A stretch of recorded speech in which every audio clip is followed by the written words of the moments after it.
திருச்சிற்றம்பலம்.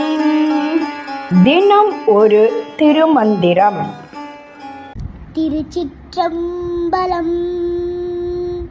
மாணிக்கத் உள்ளே மரகத ஜோதியாய், மாணிக்கத் உள்ளே மரகத மாடமாய், ஆனி பொன்மன்றில் ஆடும் திருக்கூத்தை பேணி தொழுதேனா பேரு பெற்றாரே.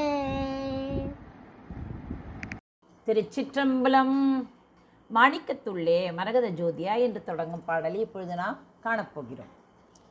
மாணிக்கத்துள்ளே மரகத ஜோதியாய், சிவந்த ஒளி வீசும் மாணிக்க கல்லினுள்ளே அதோடு பிரிக்க முடியாதபடி கலந்து குளிர்ந்த பச்சை நிற ஒளி வீசும் மரகத சுடராக, அதாவது இறைவனோடு கலந்திருக்கும் உமையம்மையாக, சக்தியாக. மாணிக்கத்துள்ளே மரகத மாடமாய், அந்த மாணிக்கமாகிய சிவபெருமானின் திருமேனியை தனக்கு உறைவிடமாக கொண்ட மரகத மாளிகையாக, சிவனின் இடபாகத்தில் அமர்ந்திருக்கும் உமையவளாக. ஆணிப்பொன் மன்றினுள் ஆடும் திருக்கூத்தை, மாற்றுக்குறையாத ஆணிப்பொன்னால் வேயப்பட்ட தில்லை பொன்னம்பலத்திலே, அதாவது சிதம்பர சபையிலே நடராஜ பெருமான் ஆடுகின்ற அந்த உன்னதமான ஆனந்த நடனத்தை பேணி தொழுது என்ன பேரு பெற்றாரே. நாளும் விரும்பி போற்றி தியானித்து தொழுத ஞானியர்கள் சொல்லனாத அதி உன்னத முக்தி பெற்றினை பெற்றார்கள். அவர்கள் பெற்ற பேரு அளவிட முடியாதது என்று கூறுகிறார்.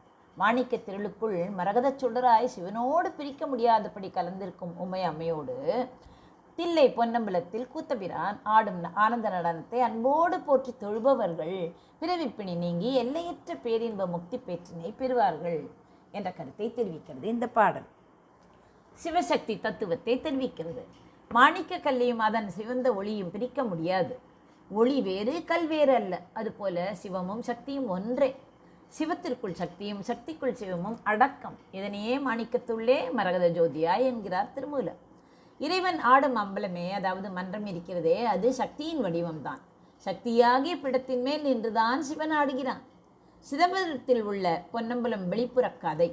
ஆனால் உண்மையான ஆணிப்பொன் மன்று என்பது தூய்மையான ஞானம் பெற்ற மனிதனின் இதயவெளி, தகராகாசம் என்று கூறுகிறோமே, அந்த இதயவெளியாகும். நம் இதயத்திற்குள் இருக்கும் ஆன்ம ஒளியில் சிவனும் சக்தியும் இணைந்து ஆடும் அந்த இரகசிய கூத்தை ஒருவன் அகக்கண்ணால் காண வேண்டும்.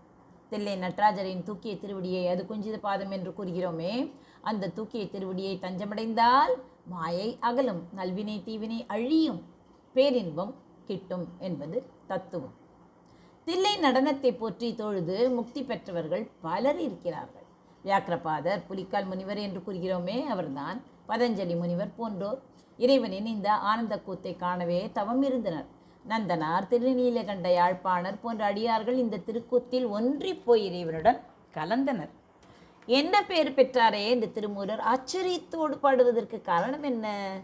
அந்த பேற்றினை, அதாவது முக்தி ஆனந்தத்தை அனுபவித்தவரால் மட்டுமே உணர முடியும், வார்த்தைகளால் விவரிக்க முடியாது என்பதால் தான். சிவனும் சக்தியும் இணைந்து ஆடும் அந்த பேரொளி நடனத்தை தியானிப்பவர்கள் மரணமில்லா பெருவாழ்வு என்ற உன்னத பேற்றினை பெறுவார்கள் என்பதே பாடலின் கதையும் தத்துவமும் ஆகும்.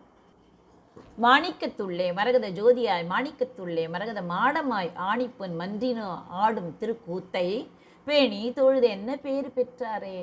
நன்றி, வணக்கம். உமா பாலசுப்ரமணியன்.